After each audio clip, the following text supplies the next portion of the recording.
दोस्तों, एक बादशाह था जो एक सल्तनत पर हुकूमत करता था। बादशाह को शिकार का बहुत शौक था। उसके दोस्त ने बादशाह को दो कीमती नायाब तोहफे के तौर पर दो बाज दिए। बादशाह ने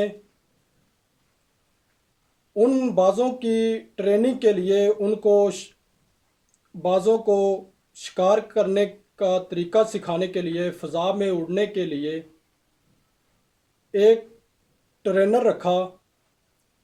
बादशाह ने उस ट्रेनर को कहा कि आपने इन बाजों को शिकार करने का फ़न, शिकार करने का तरीका, फ़ज़ा में उड़ने का तरीका वो आपने इनको सिखाना है। ट्रेनर ने कहा कि ठीक है। ट्रेनर ने बहुत कोशिश की, मेहनत की, मगर ट्रेनर एक बाज को तो शिकार करने का तरीका उसने सिखा दिया, फ़िज़ा में उड़ने का तरीका सिखा दिया, लेकिन दूसरे बाज को वो उड़ाने में नाकाम रहा। 3 माह के बाद वो ट्रेनर बादशाह के पास हाज़िर हुआ और वो बाज भी साथ लेकर आया और बादशाह को कहा कि बादशाह बादशाह सलामत, मैं एक बाज को तो उड़ाने में कामयाब हो गया हूँ, शिकारी बनाने में कामयाब हो गया हूँ, लेकिन जो दूसरा बाज है ना, उसको उड़ाने में मैं नाकाम रहा हूँ। मैं दूसरे बाज को नहीं उड़ा सका। बादशाह ने सोचा और कहा कि इन बाज़ों को उड़ाना ज़रूर है, क्योंकि ये बहुत कीमती बाज हैं, मेरे दोस्त ने मुझे तोहफे के तौर पर दिए हैं। आप कोई दूसरा और कोई ट्रेनर लेकर आओ जो दूसरे बाज को भी उड़ना सिखाए, शिकार करने का तरीका सिखाए।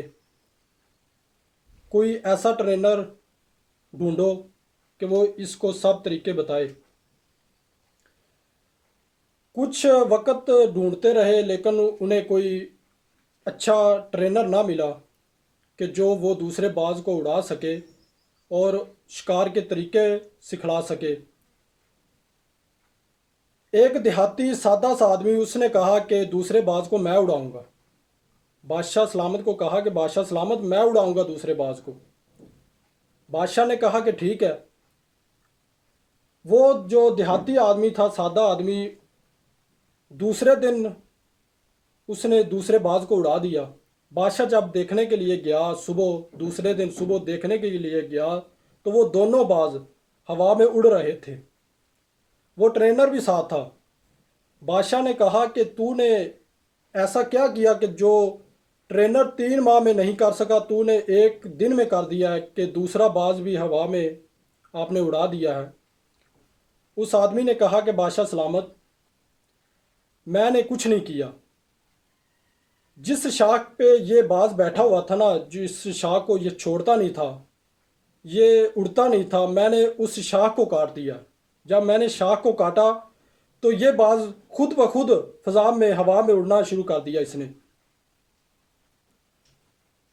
दोस्तों, इस कहानी से हमें एक सबक मिलता है कि हम में से कोई आदमी, अक्सर लोग ऐसे होते हैं जो एक शाख पे बैठ जाएं तो वो उस शाख को छोड़ते नहीं।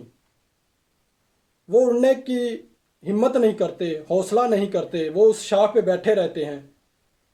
हम कोई काम कर लेते हैं, हमें उसमें फ़ायदा हो या नुकसान हो। फ़ायदा हो तो ठीक है, हमने वो कारोबार करना है। अगर हमें नुकसान है तो हमें वो काम छोड़ देना चाहिए, लेकिन हम उस शाख को नहीं छोड़ते। हम कहते हैं कि ये काम मैंने करना है। अगर आपको उस काम में फ़ायदा नहीं हो रहा तो आप उस काम को छोड़ दो। काम को छोड़कर कोई दूसरा और कोई काम कर लो जिसमें आपको फ़ायदा हो। मगर नहीं, जिस शाह पे हम बैठ गए हैं हम वही काम करेंगे। दोस्त, अगर आपने आगे बढ़ना है, अगर आपने तरक्की करनी है, मज़ीद अपना नाम पैदा करना है, तो हमको वक़्त की शाह को हिलाना पड़ेगा। जिस शाह पे हम बैठे हुए हैं, जो हमें आगे बढ़ने नहीं देती, तरक्की करने नहीं देती, उस शाह को काटना होगा। जैसे किसी ने क्या खूब लिखा था कि यूं ही नहीं गिरते फूल झोली में, वक़्त की शाख को मेरे दोस्त हिलाना पड़ता है। आपको हिम्मत करनी होगी, हौसला करना होगा।